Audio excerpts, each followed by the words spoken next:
Salut tout le monde! Deck Profile depuis un bout, en fait, que je voulais faire, c'est juste qu'on attendait la banlist, mais Master Duel est sorti, alors la banlist est sortie comme 2 ou 3 semaines en retard finalement.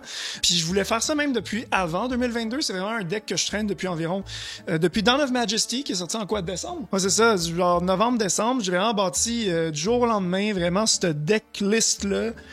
Qui a pas beaucoup changé, qui a vraiment plus changé, disons, avec les nouveaux archetypes, dépendamment du méta, en fait, contre lequel vous jouez. Là, j'ai vraiment build en fonction de ce contre quoi je vais jouer, mais j'ai quand même un deck de base. C'est vraiment plus le side deck qui est plus modifiable, là, qui dépend de ce que vous voulez faire.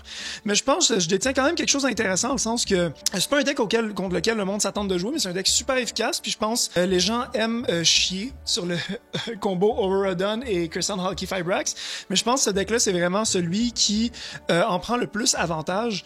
En fait, vraiment, là, je pense que c'est vraiment un combo qui est overused dans certains decks, mais dans celui-là, disons, honnêtement, je pense que c'est vraiment le format, je pense que c'est vraiment le deck qui en profite le plus et qui donne les meilleurs résultats avec. Donc, sans plus tarder, je pense que je vais juste me lancer tout de suite parce que vous dites comment est-ce qu'un deck avec un monstre normal comme mascotte peut être bon en 2022? Ben, je vous dis en février 2022, c'est pas la carte principale, j'en joue juste deux, c'est Clavicus de Magic-Key Sky Blaster. En fait, c'est vraiment parce que il y a beaucoup d'effets qui se basent sur les monstres normaux, mais surtout les attributs qui sont différents, qu'on veut avoir le plus d'éléments possible dans le deck. Par contre, puisqu'on a beaucoup d'autres monstres normaux que Clavicus, on va jouer Magnificent Magic-Key Maftiel 3 fois, tout simplement parce qu'il nous permet d'avoir un autre Normal Summon, ce qui est vraiment utile dans un format comme en 2022, mais aussi nous permet de récurer des monstres du cimetière 4 étoiles, des monstres normaux en fait. Ce qui est vraiment bon aux des monstres Magic-Key. Fait que c'est juste un excellent extender, puis ouvrir avec cette carte-là, c'est super utile. Sinon, deux Magic-Key Mech Musket Battle Buster. C'est comme notre searcher principal de toutes les cartes Magic-Key en général. On va généralement chercher soit un monstre comme Maftiel, soit on va chercher Magic-Key World, en fait, généralement, qui est la Field Spell, ou on peut chercher Maftea, excuse-moi. Généralement, dans le combo, mettons, si tout va bien, on a un full combo, on irait chercher Magic-Key Unlocking, parce que c'est un negate de back row, et Dieu sait qu'avec Skill Drain, qui est à 3 maintenant, qui est libre comme un criminel en 2022, je trouve pas la bonne comparaison, mais avec Skill Drain qui court les rues en ce moment, on a besoin de back row negate. Eldritch qui a pas d'effet qui sur le field va profiter de ça. Les heavy back row decks, tous les decks ont un certain back row, je pense là. Puis tu sais ma Virtual World a vraiment beaucoup de back row qui est très fort. Il y a Sword Soul, je pense, qui profite beaucoup de sa field spell et tout ça. Donc c'est utile de négater les spell traps qui sont dans les combos. Sinon, on a Magic-Key Mech Mortar Gearglasser, qui en fait est un negate de monstre. C'est ça, un negate de monstre, mais on a besoin de différents attributs pour vraiment profiter de son effet.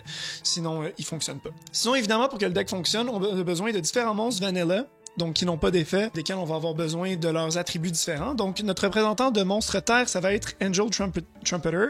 Angel Trumpeter, qui est un tuner, on sait bien, qui est vraiment bon pour faire Hulky Fibrax. Donc, pour faire Kirsan Hulky Fibrax, on a Maftiel, on a Angel Trumpeter, on a aussi Battle Buster. Donc, on a vraiment plusieurs cartes qui peuvent très facilement nous sortir Hulky Fibrax, ce qui est vraiment notre move principal, honnêtement, dans le combo. Sinon, notre représentant du feu, ça va être Gunkin Suship Shari. Je trouvais ça très le fun de mettre plusieurs cartes de Dawn of Majesty, donc j'ai préféré inclure certaines cartes récentes. Sinon, j'ai pas beaucoup de cartes vanilla qui sont vraiment bonnes. Et tant qu'à mettre une carte pas, j'avais pas Wind Griffin, je pense, que 2000 d'attaque. Donc à la place, j'ai mis Harpy Lady. Ici, c'est un classique. C'est une super que j'ai pull quand j'étais très jeune dans Joey's World. Donc je la garde. C'est une carte qui vaut quand même cher. Fait que c'est juste un bon flex à avoir. Sinon, pour aller chercher nos cartes, surtout en fait, aller chercher soit Clavicus, soit Angel Trumpeter, on va avoir besoin de 3 Rescue Rabbit. Donc, faut me faire confiance. Ça n'a pas l'air d'un gros ratio, mais on a vraiment beaucoup de targets pour Rescue Rabbit. Et généralement, c'est un move de premier tour, c'est qu'on veut la piger très tôt. En fait, et le combo se tient tellement bien, en fait, c'est surtout pour bait le H. En fait, c'est vraiment la vraie raison pourquoi on le joue. On n'a pas tant besoin de Rescue Rabbit, donc je pourrais le cut à 2. Je pourrais acheter d'autres vanilla aussi, mais pour ce ratio-là, pour l'instant, ça a vraiment marché bien. Cédric peut en témoigner, j'ai vraiment brick avec ce deck-là, je pense. Ça marche très bien. Ça. Sinon, juste vous prévenir aussi, vous allez être très surpris des ratios, mais on joue Cross-Out Designator dans ce deck-là. Alors, on joue seulement, pour l'instant, 2 H dans le main deck et 1 Nibiru. Mais pour de vrai, le deck étant 40 cartes, ça me dérange pas de le booster à 41 ou à 42 cartes en rajoutant des hand traps. Je joue aussi Imperm d'ailleurs, là. Mais on peut rajouter des hand traps, mais celles-là, c'est celles qui ont été le plus utiles pour l'instant parce que Ash, c'est la plus flexible des hand traps du jeu. C'est la meilleure hand trap du jeu en ce moment. Mais Nibiru a tendance à être une brique. C'est pour ça que j'en joue juste une, parce que c'est un deck qui perd vraiment contre Nibiru. Alors, généralement, j'ai tendance à le garder dans le deck parce que justement, si j'ai Crossout Designator, je peux éviter de me faire Nibiru puis de me faire rusher en pleine face. Sinon, évidemment, pour bien finir notre combo et pour aller avec notre combo Crystal Hockey Fibrax et Auroradon, on a besoin de Mecha Phantom Beast Coldwing et de Deskbot 001 qui servent en fait juste à ajuster le combo puis à vraiment rouler. T'sais. Donc ça, c'est notre line-up de monstres principaux du deck. Là, on arrive dans les spells. Les spells Magic qu'on va jouer, en fait, c'est la field, comme quasiment tous les nouveaux archetypes de Konami. Il faut qu'il y ait une field spell qui va avec le archetype. Donc Magic World, qui nous permet d'aller chercher tous les monstres qu'on veut Magic et qui aussi nous permet de searcher, évidemment, Terraforming. Mais Magic World permet de searcher Magic Maftea en échange d'une carte de nos mains. Donc généralement, quand tu pognes une brick, il y a beaucoup de bricks dans ce deck-là. Mais c'est pour ça que je joue les ratios que je joue. Si tu piges Deskbot 1 ou Coldwing ou des choses comme qu'on veut pas dans nos mains nécessairement, là, des cartes comme ça, ben, c'est pas mal ces deux cartes-là, mais disons qu'on a deux copies de Rescue Rabbit puis on a juste besoin d'une, on peut les remettre dans le deck, avec Magic World pour sortir Magic Maftea qui est notre carte principale, juste deux parce que justement elle est searchable, est très facile à aller chercher et est recyclable aussi avec l'effet d'un de nos monstres dans l'extra deck. Maftea nous permet de faire tous nos rituals, nos Xyz, nos synchro, non pas nos Xyz, mais nos synchro puis nos fusions Magic-y. En fait, qui sont... Donc, Magic couvre pas mal tous les types d'invocations qui existent dans Yu-Gi-Oh! Donc, il faut en profiter. Ceci dit, puisque c'est un deck qui dépend beaucoup du Ritual Summoning, Advanced Ritual Art est searchable par l'effet de... On joue Herald of the Arclight. Donc ça, c'est vraiment très fort parce que ça nous permet de justement, basically, dès qu'on a un des monstres rituels dans nos mains, on peut juste tout de suite mettre les cartes qu'on veut dans le cimetière. Puis le fait que c'est des attributs différents, on profite en ce moment des effets et de la force du deck Magic tel quel, de l'archétype. Sinon, High Ritual Art, c'est une nouvelle carte aussi de Dawn of Majesty qu'on a pull en fait. D'ailleurs, j'ai pas eu à l'acheter. Donc, on a pull de High Ritual Art. Ce qui est très cool, c'est que elle nous permet de sortir Battle Buster directement dans notre deck. Donc, High Ritual Art permet d'aller chercher Battle Buster directement du deck. Donc, oui, jusqu'à la fin du tour, mais on profite de l'effet de search de Battle Buster et on le sort directement, en fait, du deck. C'est vraiment juste une excellente carte. Puis c'est un excellent starter. Enfin, c'est pour ça que j'en joue juste deux, parce que c'est une carte qui est assez facile à chercher, honnêtement. Sinon, évidemment, Preparation of Rites, si jamais on brick puis qu'on a besoin de chercher une carte, Preparation of Rites, une copie, c'est généralement assez pour aller chercher tous les rituals dont on a besoin. Soit Instant Fusion parce qu'on joue un monstre fusion dans le deck, un monstre fusion qui nous permet d'aller chercher Maftea et qui fait partie du combo, qui est un tuner aussi, ce qui est quelque chose d'assez fort généralement. Il y a beaucoup de tuner Magic-y, donc c'est une carte qu'on aime. Unexpected Die nous permet d'aller chercher évidemment tous nos monstres normaux directement, donc c'est pour ça que j'en joue pas tant que ça, parce que je joue beaucoup de façons pour aller les chercher dès le premier tour. Sinon, évidemment, comme je dis, pourquoi est-ce qu'on joue très peu de hand trap? Parce qu'on joue 3 Crossout Designator et un Called by the Grave. Des cartes, tu sais, Crossout Designator nous permet de juste faire notre combo au complet puis de traverser les hand traps avec lesquels généralement beaucoup de decks combo ont de la difficulté, puis toutes les floodgates qui ont tendance à être joués, on peut les sider. Par exemple, si quelqu'un nous met un Anti-Spell Fragrance en pleine face, juste Crossout Designator, Anti-Spell Fragrance dans mon deck si je le joue, si je le side in. Enfin, c'est juste une carte vraiment flexible qui est underrated, honnêtement, que je trouve qui est aussi fort dans le TCG que dans le OCG. C'est juste que les gens pensent qu'il faut juste la jouer quand il y a un maxi, ce qui est pas du tout vrai. Mais Called by the Grave est juste limité à 1, j'en jouerais 3 aussi si possible. C'est super flexible, c'est bon contre à peu près n'importe quoi, parce que dès qu'il y a des effets qui s'activent dans le Grave, mettons Phantom Knights, qui est un des decks principaux du méta en fait, hein Seb? Phantom Knights, Eldritch, même Sword Soul a des effets dans le cimetière. Called by the Grave, toujours très bon en 2022 et toujours nécessaire en 2022, pas juste pour jouer à travers les hand traps. Sinon, Magic Unlocking est searchable par plusieurs effets. Elle est searchable par l'effet de Battle Buster, mais aussi par un non monstre du extra deck qui est Transfer Line, qui permet de le setter directement en fait sur le terrain. Et ça, ce qui est incroyable avec ça, c'est que c'est un negate de back row. Et ça, en fait, c'est essentiel parce que on a beaucoup de negates de monstres. Généralement, beaucoup d'effets de monstres sont comme unnegate les effets de monstres. On a beaucoup de negates comme Apollousa qui fait ce genre de choses-là. Mais du back row, on a besoin de protection contre le back row, surtout avec la dernière madness qu'on a eue. Donc, il faut vraiment des decks plus équilibrés. Ça va être un metagame beaucoup plus diversifié qu'avant aussi, mais vraiment un peu comme le dernier, mais qui va permettre beaucoup au deck contrôle de revenir. Tu sais, on était comme dans une sorte de contrôle entre deux bizarres combos dans le dernier format, mais là, on va vraiment revenir, je pense, dans quelque chose de super contrôle. Enfin, justement des decks comme Zombie, Eldritch qui profitent de Skill Drain, Phantom Knight qui profite de Skill Drain aussi, et évidemment Virtual World qui profite de Skill Drain aussi. Sword Soul. T'sais, tous ces decks-là profitent de Skill Drain et sont bons, donc il faut trouver des moyens de jouer contre ces decks-là qui ont des heavy back row. Et sinon, de Imperm, parce que, honnêtement, j'aime juste beaucoup Imperm. Genre, je trouve que c'est une carte qui est plus jouée que Effect Veiler, c'est pour ça que je préfère la jouer. À 2, on a tendance à la voir, mais c'est le ratio parfait pour Crossout Designator pour pas que nous, on se fasse Imperm. Donc ça finit nos Spell Trap. Finalement, je vais passer dans mon extra deck. Le extra deck, c'est beaucoup plus comme 2 routes. Parce que Overrodden, ce que les gens savent pas, c'est qu'il nous empêche de Link Summon. Si Overrodden nous empêche de Link Summon, ça veut dire que, essentiellement, on va surtout voir ces 2 cartes-là, peut-être ça si on ouvre, mais ces 3 cartes-là, on pourra pas les faire. C'est pour ça que j'ai 2 routes. Généralement, j'ai un Going Second Route, si on veut, ou un Link Only Route, ou est-ce que si généralement je break puis je peux pas me rendre au full combo avec Crystal Hulky Fibrax, je fais généralement juste Link Up. Je mettons, IP Masquerena avec Hulky Fibrax pour arriver finalement à Accessible Talker. Et ça, c'est la meilleure carte, honnêtement, pour break des boards. C'est une carte qui est vraiment résistante à beaucoup de choses. Et en plus, si on fait avec Masquerena, il peut pas se faire détruire par des card effects. Une assez bonne carte, mais c'est rarement quelque chose vers quoi on va se rendre. Avant, je jouais Cross Sheep, par exemple, c'était vraiment pas si bon que ça.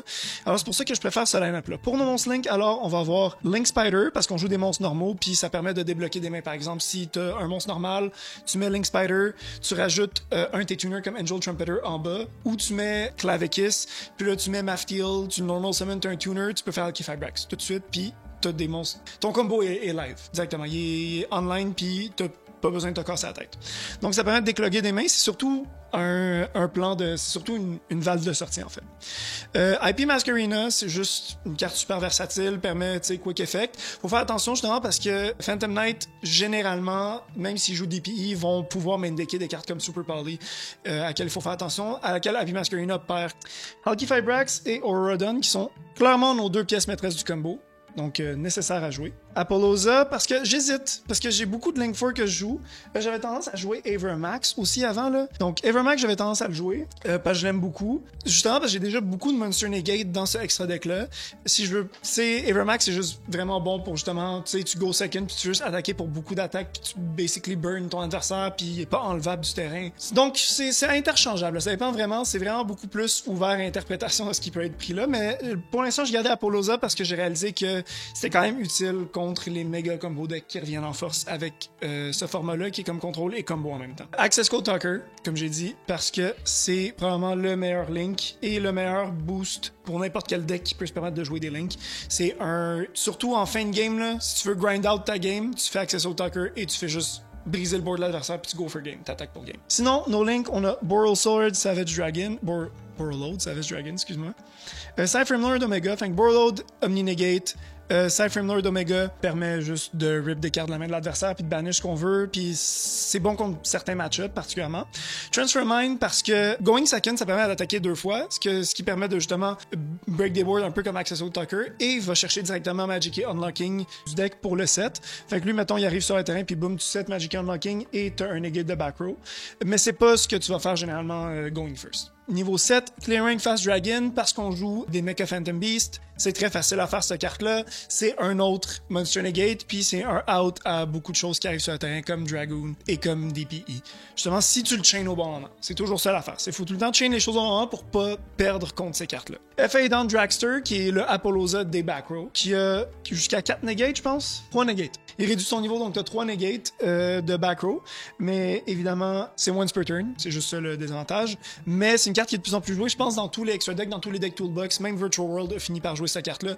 Tout ce qui joue Adventure Token joue FA Down Dragster, donc c'est nécessaire, mais je le jouais avant que tout le monde commence à le jouer. Je vais juste dire ça comme ça, c'était déjà dans mon deck. Herald of the Arclight permet de search nos Ritual Monster, évidemment. Si on brick puis on finit juste avec 2 Heralds, ça nous permet de negate des Spell Trap Card Activations, donc ça c'est quand même très bon.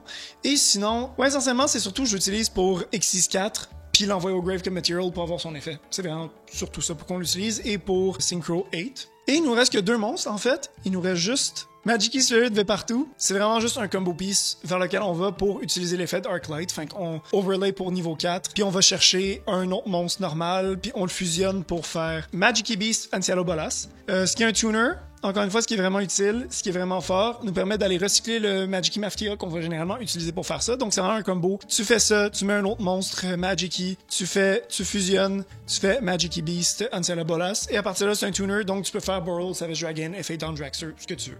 j'ai un petit side deck ici qui dépend vraiment du méta contre lequel vous jouez, donc c'est vraiment titre à changement, mais je l'ai vraiment bâti en gardant en tête que je joue Crossout Designator et que généralement je vais vouloir contrer la majorité des cartes et des hand traps que les adversaires jouent. Donc c'est pour ça que vous allez voir certaines choses. Je vais expliquer mes choix, mais évidemment, Prankratops est juste vraiment versatile. Super bonne carte. DD Crow, bon contre beaucoup de decks qui perdent contre le banish. Fait que si tu banishes les main combo pieces de certaines cartes, justement contre Phantom Knight DPE, Invoked, surtout Invoked en fait, mais pas Invoked, mais Eldritch. Magic-Key est quand même fragile à ça. Donc, joue-le comme ça, tu peux contrer. Comme ça, tu peux, si t'as Crossout Designator, tu peux te dire, ah ben tu sais, je vais DD Crow. Je vais contre DD Crow si on veut. Token Collector. Non seulement notre méta va vraiment être centré sur les tokens avec Adventure Token, avec Sword Soul, mais nous on a un deck à cause de Mecha Phantom Beast Aurora Dawn. À cause de ça, nous on fait beaucoup de tokens. Notre combo est quand même vraiment très fort sur les tokens. Donc c'est pas quelque chose contre quoi on veut perdre, c'est quelque chose contre quoi on veut sider. Mais en même temps, c'est une carte qu'on veut deux fois là, parce qu'on veut quand même l'avoir si on joue contre certaines cartes, ben justement certains decks qui utilisent les mécaniques tokens. Sinon, les deux dernières hand traps, c'est un Veiler, un Lancia. Lancia, c'est parce que c'est vraiment juste parce que je veux pas me faire Lancia, c'est plus pour ça. Je veux pas me faire empêcher de banish. Fait que je veux pas que quelqu'un, par exemple, me drop Artefact Lancia quand moi j'essaye de DD Crow, par exemple. Ça, c'est vraiment une situation à laquelle je veux pas me retrouver. Donc, j'ai juste cette carte-là juste pour éviter ça. Puis justement, avec Crossout Designator, je peux la cross-out, puis on est correct. Finalement, Effect Veiler. Généralement, comme j'ai dit, je préfère Impermanence, mais il y a beaucoup de budget players qui jouent Effect Veiler. Donc, c'est quelque chose qu'on va side in justement pour éviter ça. Puis, ça reste une bonne hand trap. Fait que ça, généralement, c'est pas désavantageux de le piger. Puis aussi, c'est un tuner. Faut pas oublier, les cartes qui sont des tuners, des hand traps, surtout qu'on a fait un combo puis on n'a pas encore normal summon, on peut vraiment s'en sortir avec ces cartes-là. Sinon, 3 Dark Ruin or more, généralement, je vais side ça in à la place des Crossout Designator parce que si je go second, par exemple, si je vais en deuxième, je vais être capable de faire mon combo. Et Crossout Designator est pas aussi utile quand t'es deuxième que quand t'es premier. Évidemment. Donc, on fait comme ça. Un Harpy's Feather, comme j'ai dit, il faut un peu de back row hate. Des fois, j'ai le goût de la main decker, mais comme je dis, c'est Yu-Gi-Oh! Dans la vraie vie, il y a 3 parties. C'est vraiment les 3 matchs sont importants. Alors, c'est pour ça que je trouve ça important de le garder dans le side deck. Comme ça, on peut l'avoir. Puis, évidemment, Crossout Designator, on peut la mettre de notre côté et garder Crossout en sachant que peut-être que notre adversaire va la jouer. Sinon, 3 Anti-Spell Fragrance. Oui, comme j'ai dit, on est très sur le Monster Negate dans ce deck-là. Fait que je voulais quand même plus de cartes qui vont empêcher le back row, qui vont en tout cas être des floodgates pour empêcher certains combos dégénérés qui partent des fois de une spell card. Je pense à toi, Adventure Token, que je joue aussi dans mon deck Virtual World. J'aime beaucoup ce combo-là, mais j'aime pas me faire ce combo-là. Alors, être capable de justement empêcher ces combos-là chez l'adversaire. Red Reboot, on n'aime pas ça, se faire Imperm, mais il y a beaucoup de trap cards qui sont vraiment fortes dans le méta.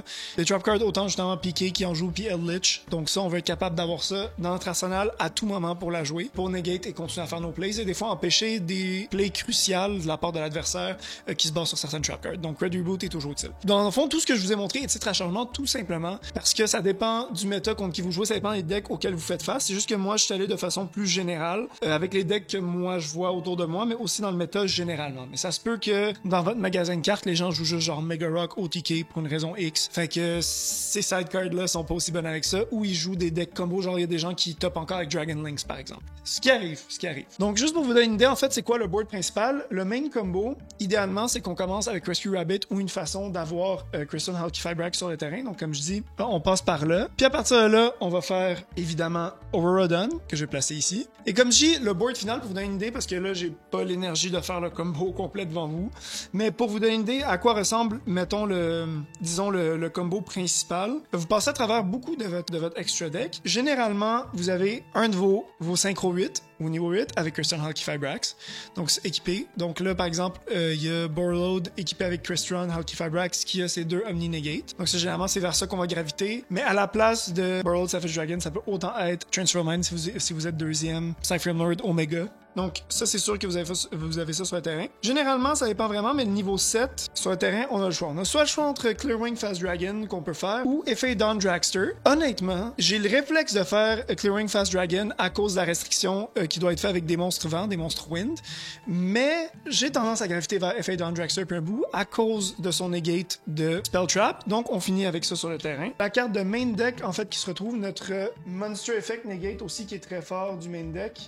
Ça va être Glass Gear. Donc, généralement, c'est sûr qu'on va graviter vers ça. Donc, Glass Gear qui va être là, que son negate avait selon qu'est-ce qu'il y a dans le cimetière. Et Magic Key Unlocking qui c'était ici. Donc ça veut dire que contre notre adversaire, on a 2 Omni Negate, un Negate de purement pour les effets de monstres, jusqu'à 3 Negate de Spell Trap et Magic Key Unlocking. Donc qui a un autre Negate de Spell Trap. Donc on a 2 Negate de Spell... Pour un tour en fait, notre adversaire doit passer à travers 1, 2, 3, 4 Negate assuré. Et comme je dis ça, généralement, c'est le board de base vers lequel vous visez. Mais comme je dis, les niveaux 8, ça peut être vraiment n'importe quoi. Donc, c'est un peu toolbox. C'est soit Transforman qu'on va en deuxième, ça, assurément. Soit Cypher Lord Omega pour vider la main de l'adversaire. Sinon, F.A. Dawndraxer ou Clearwing Synchro Dragon, dépendamment de ce qu'on veut faire et dépendamment contre qui on joue.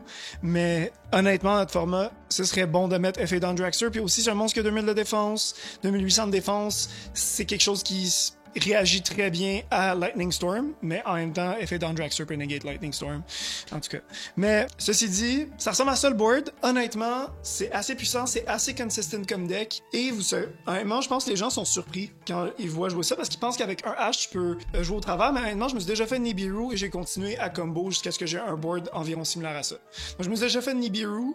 Il me restait comme quoi. Il me restait presque plus rien sur le board, mais j'ai quand même fini avec un Borrowed Savage Dragon, avec un Glass Gear et je pense Magic Unlocking dans le back, puis genre un Herald of the Arclight là, fait que j'avais quand même ce dont j'avais besoin pour tenir tête à l'adversaire et j'ai quand même réussi à break le board, ce que j'avais déjà fait Aura Done, fait que c'est un peu ça qui m'a fait perdre. Comme je dis, le tour d'après c'est très facile, faire accesser au talker puis juste nettoyer le terrain pour game. Donc ça c'est mon deck Magic-y, le deck Kingdom Hearts si on veut, le deck super animé de Konami qui ont sorti en Dawn of Majesty, un de mes decks préférés. C'est honnêtement un deck que je vous conseille d'expérimenter, qui coûte un peu cher à cause de Crystal Archifabric qui a vraiment monté en prix récemment, mais ça vaut la peine puis c'est relativement budget, même le build que je vais montrer est relativement budget. Ça coûte pas mal moins cher que la majorité des decks méta, donc vraiment pourquoi pas? C'est assez le fun à jouer. C'est vraiment un deck le fun. Sur ce, signing out, puis guys, vous allez pouvoir nous aider sur Master Duel, plein de vidéos intéressantes qui s'en viennent, et d'autres deck profiles évidemment.